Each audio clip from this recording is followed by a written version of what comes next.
ఇక డీటెయిల్స్ లోకి వెళ్తే బుధవారం కిర్లంపూడి మండలం రాజుపాలెం గ్రామంలో జేసీబీపై ముఖ్యమంత్రి చంద్రబాబు ముంపు ప్రాంతాల్లో పర్యటించారు. ఈ సందర్భంగా పలువురు గ్రామస్తులు రైతులతో మాట్లాడారు. వరద బాధితుల నష్టాన్ని గురించి వారి నుంచి వివరాలు తెలుసుకోవడం జరిగింది. సమస్యలను తెలుసుకుని వారికి భరోసా ఇవ్వటం జరిగింది.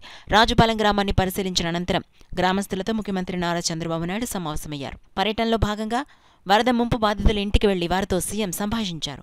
అనంతరం సామర్లకోటలో అధికారులతో సమీక్షా సమావేశం నిర్వహించారు. తన పర్యటనలో భాగంగా సీఎం చంద్రబాబు మాట్లాడుతూ ఏలేరు వరద బాధితులను అన్ని విధాలుగా ఆదుకుంటామని భరోసా ఇచ్చారు. సీఎం వెంట MP Tangella Uday Srinivas, Peddapuram MLA Nimmakayala Chinarajappa, Jaggampeta MLA Jyothula Nehru, జిల్లా కలెక్టర్ షాన్ మోహన్ తదితరులున్నారు.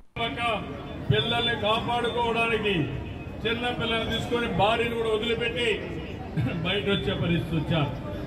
అంటే ఇద్దరు ఎట్లా చనిపోతాం, బిడ్డనైనా కాపాడదామని తండ్రి బిడ్డను చూసుకొని బయట వచ్చే పరిస్థితి వచ్చి బయట నాకు కనపడి ఏడ్చే పరిస్థితి వచ్చారు.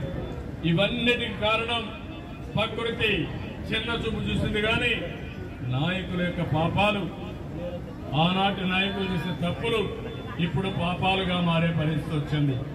నేను అందుకే మిమ్మల్ని అందరినీ కోరుతున్నాను, రాబోయే రోజుల్లో ఇలాంటి దుర్మార్గులు రాజకీయాల్లో ఉండడానికి అర్హత లేదు అని మీరందరూ గుర్తుపెట్టుకోవాలి. మొన్న ఓటేశారు, అందరినీ గెలిపించారు. మీ ఆశలకు అనుగుణంగా మేము పనిచేస్తాం, నిరంతరం పనిచేస్తాం.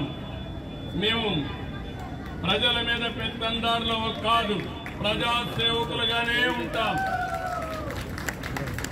మా ఎమ్మెల్యేలు కానీ అధికార యంత్రాంగం కానీ ఎప్పుడూ మీకు అందుబాటులో ఉంటుంది.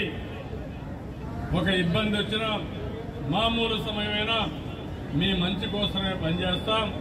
ఈ విషయం కూడా మీరు ఆలోచించమని మరొక్కసారి కోరుకుంటూ, ఏదో ఆ రోజు ఎలక్షన్లో ఓట్లేశారు, బ్రహ్మాండం గెలిపించారు, మా బాధ్యత అయిపోయిందని మీరు ఇంట్లో పడుకుంటే మళ్ళా దుర్మార్గులు వచ్చి రాష్ట్రాన్ని సర్వనాశనం చేయడానికి ఆలోచిస్తారు. అలాంటి ఆలోచనలే రాకూడదనుకుంటే అనునిత్యం మమ్మల్ని ముందుకు నడిపించే దాంట్లో మీరు ప్రధానమైన పాత్ర వహించాల్సిన అవసరం ఉంది. మేము చెప్పేది మీరు వినండి, నచ్చితే దాన్ని అమలు చేయండి.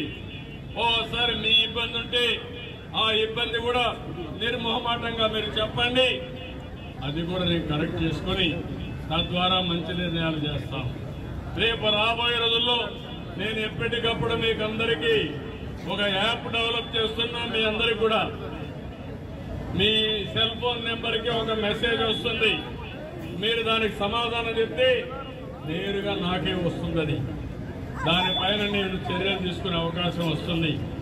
మధ్యవర్తులు ఎవ్వరూ ఉండరు, మీకు నాకు నేరుగా ప్రజలకు, ముఖ్యమంత్రికి, ఉప ముఖ్యమంత్రికి ఈ యాప్ ద్వారానే సమాచారం తీసుకుని అన్ని సమస్యలు పరిష్కారం చేయడానికి ముందుంటామని మరొకసారి మీ అందరికీ హామీ ఇస్తున్నా. మా ఎమ్మెల్యేలు కూడా పనిచేస్తాం.